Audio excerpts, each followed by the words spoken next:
Point number 26। भाई और बहनों, पैदा होने से लेकर मरने तक सिवाय लड़ाई झगड़े और मारपीट के यदि एक भी कोई धर्म या देश हित का कार्य दशरथ पुत्र श्री रामचंद्र जी ने किया हो तो कोई भी धर्मगुरु, राम कथावाचक या राम भगत शास्त्रों से प्रमाण करके दिखाए।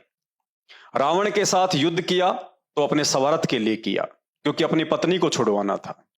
ना ही राम रावण युद्ध कोई राष्ट्र हित में लड़ा गया युद्ध था कि रावण ने भारत की सीमाओं पर अपना अधिकार जमा लिया था और रामचंद्र जी ने भारत की सीमाओं को रावण के कब्जे से छुड़वाने के लिए युद्ध लड़ा हो। ना ही राम रावण युद्ध कोई धर्म युद्ध था कि रावण मांस खाने के लिए भारत से गायों की तस्करी करवाता था। श्री रामचंद्र जी ने कभी भी किसी मुर्दे को जीवन दान दिया हो तो बता दीजिए। शंभुक को मारने के बाद उस ब्राह्मण के पुत्र को इंद्र ने जीवित किया, ना कि श्री रामचंद्र जी ने।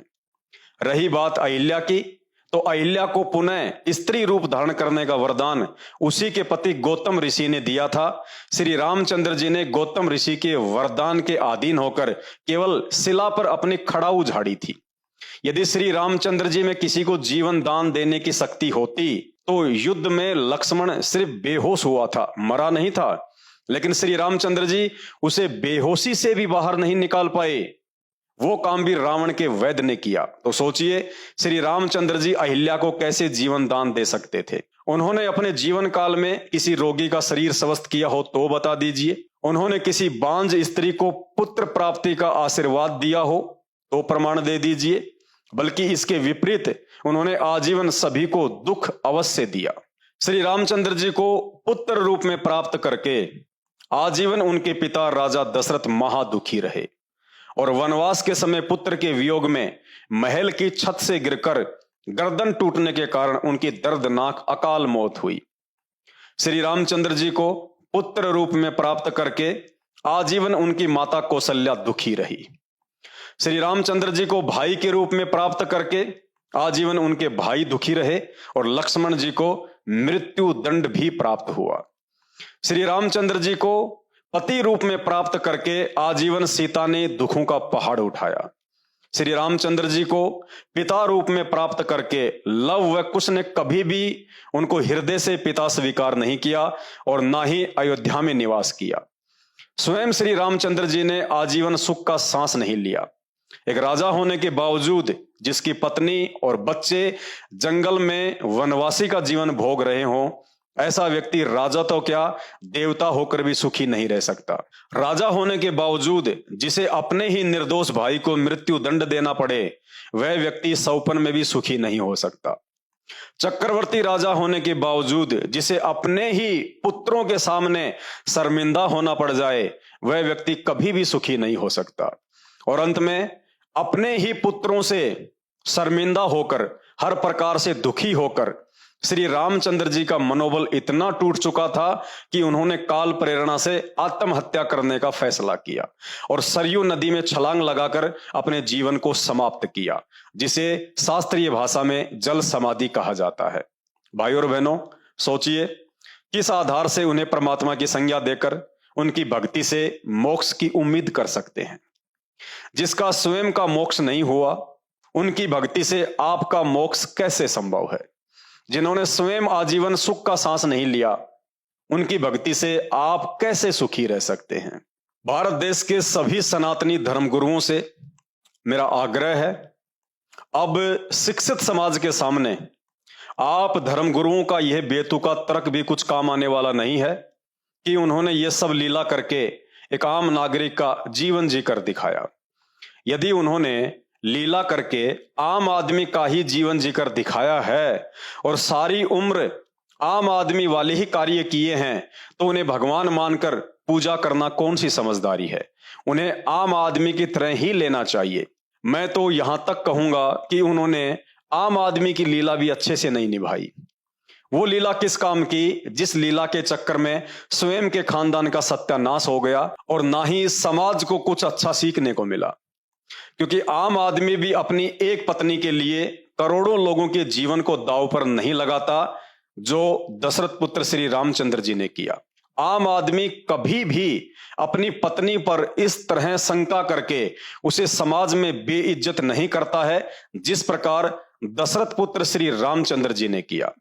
आम आदमी कभी भी अपनी गंगा जैसे पाक चरित्र वाली पत्नी को किसी समाज के व्यक्ति के कहने से घर से निष्कासित नहीं कर सकता जैसा कि श्री रामचंद्र जी ने किया।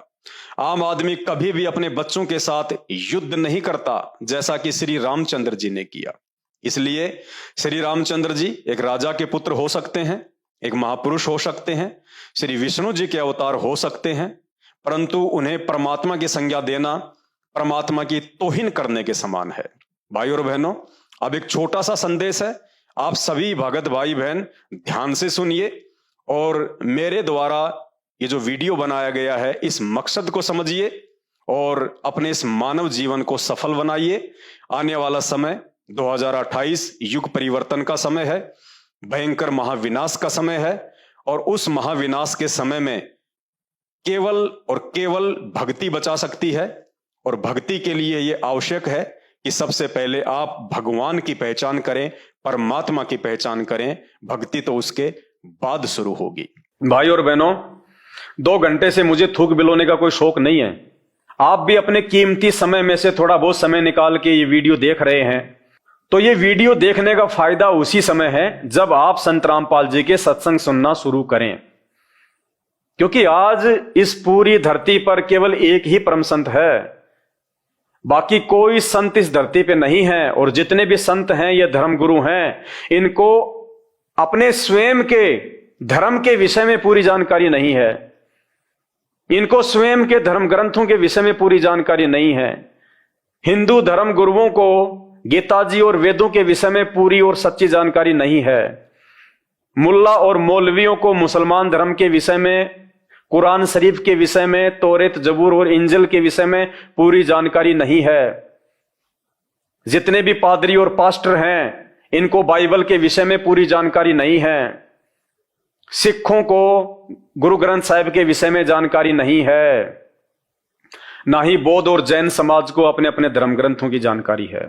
ये सारी जानकारी संत रामपाल जी ने सभी धर्म के मानने वालों को दी है। आपने उनके सत्संग सुनने पड़ेंगे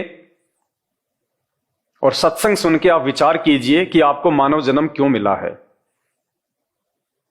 परमेश्वर कहते हैं, मानव जन्म पाए के जो नहीं रटे हरि नाम, और जैसे कुआं जल बिना फिर बनवाया क्या काम। ये 84 लाख योनियों से भिन्न एक मानव शरीर हमारी को केवल और केवल भक्ति के लिए मिलता है। अन्य योनियों में जाके महादुख भोगने से बचने के लिए मिलता है। और यह केवल उसी समय संभव है जब हम एक परमेश्वर की भक्ति करें। और एक परमेश्वर की जानकारी वर्तमान में पूरी पृथ्वी पे यदि किसी धर्मगुरु के पास में है तो केवल परम पूज्य सतगुरु रामपाल जी भगवान के पास में है। और जब तक आप उनके सत्संग नहीं सुनेंगे, आप उनके विचारों से परिचित नहीं होंगे, तब तक ऐसे ही आप अपना ये अनमोल मानव जन्म बर्बाद करते रहेंगे। और आज मानव जन्म में आप कितने सुखी हैं बिना भक्ति और भगवान के। और कल को जब ये शरीर छूटेगा, हम 84 लाख योनियों में जाएंगे, उस समय हमारे साथ में क्या बीतेगी। आज आप एक गधे का जीवन देख लीजिएगा, आज आप एक बैल का जीवन देख लीजिएगा, कितना महादुख भोगता है। सारा दिन खेत में चलता है, गाड़ी में उसको किसान जोतता है। एक गधा सारे दिन ईंट के भट्ठे के ऊपर कितनी मेहनत करता है, सारा दिन ईंटें ढोते रहता है। अन्य पक्षी देख लीजिए, पशु देख लीजिए, एक कुत्ता देख लीजिए, सर में कीड़े पड़ जाएं, पूरे शरीर पे उसके खुजली हो जाए, एक्सीडेंट में उसका पैर कट जाए, कितने दुख भोगते हैं। आप और हमारे ऊपर तो छोटी मोटी कोई भी आपत्ति आती है, हम तो तुरंत अपने किसी रिश्तेदार को बता दें, कहीं से सहायता प्राप्त कर लें, मेडिकल प्राप्त कर लें, हॉस्पिटल में चले जाएं। भूख लग रही है तो खाना खा लें, कहीं भी 56 प्रकार के भोजन बना के खा लें। और कल को जब भक्ति सही नहीं करेंगे, और ये तो विधान है परमात्मा का, ये मोटे मोटे ग्रंथ भगवान ने कोई ऐसे थोड़ा ना लिखवाए, मजाक में थोड़े लिखवाए चारों वेद और ये गीता जी, ये पुराण। इनमें भक्ति और भगवान के विषय में जानकारी है। इस मानव शरीर से हमें क्या करना चाहिए उसकी जानकारी है। और यदि हमने वो कार्य नहीं किया, संत रामपाल जी की शरण में आके एकमात्र पूरे विश्व में उस तत्वदर्शी संत की शरण प्राप्त करके यदि हमने एक परमात्मा की भक्ति नहीं की, तो अगला जन्म 84 लाख योनियों का। फिर हमें ना कोई सत्संग के विषय में बताएगा, ना कोई समझाएगा, ना हम समझने के लायक रहेंगे। कहते माता पिता मिल जाएंगे लख 84 माही, सतगुरु की सेवा और भक्ति ये फेर मिलन की नाही। आज अनजाने में लोग कहते हैं माता पिता ही हमारे गुरु हैं, माता पिता ही हमारे गुरु हैं। बहुत अच्छी बात है, वो भी गुरु हैं, उन्होंने भी आपको जीवन जीना सिखाया है, बचपन में आपको शिक्षाएं दी हैं। लेकिन बिना आध्यात्मिक गुरु के वो माता पिता भी मरने के बाद 84 लाख योनियों में जाएंगे और आप भी 84 लाख योनियों में जाएंगे। वहां पे ना आपको मां बचाएगी, ना आपको वो पिता बचाएगा। तो ये परमपिता परमात्मा इस धरती पे प्रकट है, सबका पिता है, सबकी मां है। ये हमें सत्य आध्यात्मिक ज्ञान देके 84 लाख योनियों से भी बचाएंगे। और इस शरीर में रहते सहते यदि हमारे ऊपर कोई संकट आना होगा, कोई परेशानी या कोई दुख आना होगा, हमारे कोई प्रारब्ध का, हमारे कोई पूर्व जन्मों के कुकर्मों का, उसको भी संत रामपाल जी अपनी भक्ति से काटने में समर्थ हैं। आपके ऊपर वो कष्ट नहीं आने देंगे यदि आप उनकी मर्यादा में रह के भक्ति करेंगे। तो मेरी केवल आपसे विनती है, आपसे प्रार्थना है, मैं आपको केवल समझा ही सकता हूं, बता ही सकता हूं, जानकारी ही दे सकता हूं।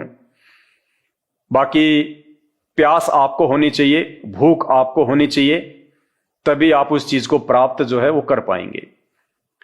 तो आज के वीडियो में केवल इतना ही। आगे फिर परमपिता परमेश्वर के आशीर्वाद से आप सभी भाई बहनों के मार्गदर्शन के लिए वीडियो आते रहेंगे। अभी तक यदि आपने हमारे Facebook page Pawan Das is live को फॉलो नहीं किया है तो आप जी फॉलो करें, वीडियो को शेयर करें, ताकि यह जानकारी अन्य भगत भाई बहनों तक भी पहुंचे जो अभी उन अज्ञानी और नकली धर्मगुरुओं के चक्कर में अपने मानव जीवन को बर्बाद कर रहे हैं। बंदी छोड़ सतगुरु रामपाल जी भगवान की जय हो।